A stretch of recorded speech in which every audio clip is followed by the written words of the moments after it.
hearing aid, hizi aid za kusaidia usikivu, vifaa kama yale mafuta ya wenzetu wenye albino, na vifaa kama hivi vya kuweka au tuseme kama nyonga bandia na kadhalika, vyote tutaviondoa ushuru ili viweze kupatikana kwa gharama nafuu zaidi. Lakini serikali haitasita jukumu lake la kuhakikisha kwamba kiwango kikubwa vifaa hivyo vinatolewa na serikali kwa wenzetu wenye ulemavu bila ya malipo. Kuhusu miundombinu wezeshi, tunatambua kwamba watu wenye ulemavu, na sasa hivi imeshakuwa sera ya serikali, kwa jengo lolote jipya linalojengwa, iwe hospitali, iwe skuli, iwe jengo lolote, ofisi ya serikali na kadhalika, lazima izingatie mahitaji ya watu wenye ulemavu, kwa maana kutakuwa kuna lifti, kwa maana kutakuwa kuna zile ramps za kupandisha wheelchair, kwa maana kutakuwa na handrails ili watu wenye ulemavu waweze kupata urahisi wa kuyatumia majengo hayo. Lakini hata kwenye barabara zetu tunaweka njia za pembeni za wapita kwa miguu ili watu wenye ulemavu wasipate shida katika barabara zetu mpya zinazojengwa hivi sasa. Kwa hivyo tutaendeleza kuhakikisha kwamba miundombinu yote mipya inayojengwa inazingatia hayo, na ile ya zamani ikifanywa ukarabati tutazingatia mahitaji ya watu wenye ulemavu. Kuhusu huduma za tiba, imetolewa hoja hapa kwamba kuwe kuna hospitali maalumu kwa ajili ya watu wenye ulemavu. Mimi nimesema kwamba tutakuwa tuna hospitali kuu mpya 2, Mnazi Mmoja pamoja na hospitali ya Binguni. Bila ya shaka kitengo muhimu katika utoaji wa huduma za walemavu ni physiotherapy. Lazima tutakuwa tuna department au idara maalumu ya physiotherapy itakayokuwa ni kwa ajili ya kutoa huduma kwa walemavu. Sasa hatutoishia kwenye physio peke yake. Tutaweka na mambo mengine wanayohitaji walemavu, ikiwemo speech therapy, ikiwemo psychotherapy, ikiwemo prosthetic, hizi kusitengeneza hizi nyonga bandia au tuseme joints bandia. Kwa hivyo msemaji hapa alitaka mambo hayo, lakini tushayafikiria.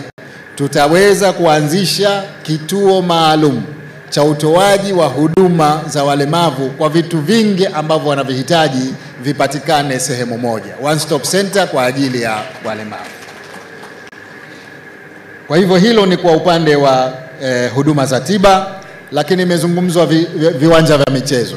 Ni kweli serikali imejenga viwanja vya michezo vingi. Kila wilaya tunajenga kiwanja kimoja, kila mkoa kiwanja kimoja, na viwanja vikuu hivi kama Mau na Maisara hapa, Amani na kule Pemba Gombani. Lakini ukiacha hivi vikubwa, kila mkoa na kila wilaya kuna viwanja vya michezo. Nakubaliana sana na hoja yake au ombi lake kwamba kuwe kuna utaratibu maalum wa kuwapa nafasi maalum watu wenye ulemavu nao wavitumie viwanja hivi. Nitaelekeza Wizara ya Michezo ihakikishe kwamba wanapopanga ratiba ya kutumia, basi wale vijana wetu wanaoitwa juvenile, vijana wa junior, lakini wale ambao ni wa madaraja yale ya chini, waweke na kundi la walemavu kuweza kutumia viwanja hivi.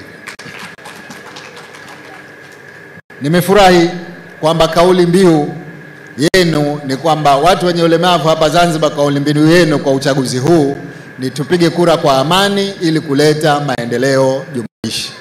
Hii ni kauli mbiu nzuri sana. Nimefurahi kwamba tumezingatia swala la amani ambayo ni sera namba 1 ya Chama cha Mapinduzi.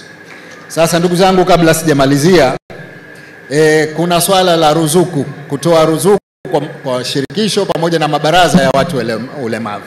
Tumeyapokea, sasa hivi tunafanya hivyo na tutaendelea kufanya hivyo. Kwa kadri uchumi utakapoongezeka, nitaona jinsi gani ya kuongeza ruzuku tunazozitoa kwa vyama vyenu hivi, kwa mabaraza yenu na mashirikisho yenu, ili tuhakikishe kwamba mnaweza kujisaidia nyinyi wenyewe kwa kujengewa uwezo. Kwa hivyo hayo tutayafanya, na umetoka ombi hapa la kusaidiwa kupata ofisi, nitalizingatia ili muweze kupata ofisi yenye hadhi, ili muweze kutoa huduma zenu vizuri zaidi. Kuhusu maombi yaliyotolewa kwamba walemavu waingizwe kwenye pensheni jamii wake, si rahisi sana kulisema sasa hivi kwa sababu lazima tupige ili tuweze kusema kwamba tutaongeza ushauri au msaidizi wa masuala ya watu walemavu. Halo hili nimelipokea, ni wazo zuri, tutalifanyia kazi. Walemavu niwe mgeni rasmi, nimelipokea hilo, wala halina uzito wowote. Nitakuwa mgeni rasmi na niko tayari vile vile kuwa mlezi wa vyama vya watu wenye ulemavu.